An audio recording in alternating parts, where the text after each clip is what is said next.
This piece of work is Sarah Boone's defence attorney, James Owens. His creds are incredibly outstanding.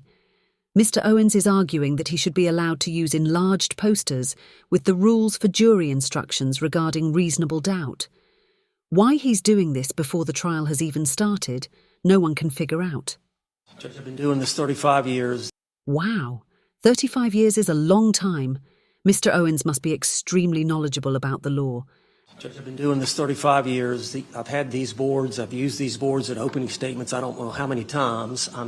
I've said that I would waive introducing the one specific to self-defense, but reasonable doubt is an instruction you gave to the jury when we got started, and then this weighing the evidence is a standard jury instruction that applies in every case. Are those the standard? Is that the language of the standard instruction? I have not had the opportunity this morning to pull up the Florida Standard Criminal Jury Instructions off the Supreme Court website due to dealing with motions in limine, trying to prepare my opening statement, and doing all the things that I should be doing on the eve of openings. But I did notice that I did not believe the reasonable doubt instruction was complete just from memory, and I know that's not the complete weighing the evidence instruction either.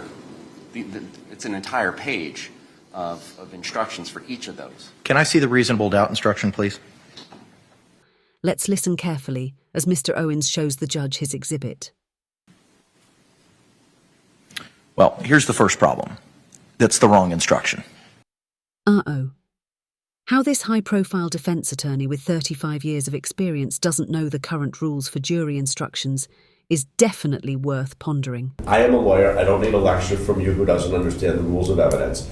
Under the rules of evidence, the only thing that can come in under the rules of evidence is truthfulness and untruthfulness. So to the extent that you're trying to disparage me because you have me on videotape and embarrass me for things that you can't bring in, I'm going to raise, move to strike, find it objectionable, and then move for sanctions for harassment under Rule 30D. You can look it up if you don't know it.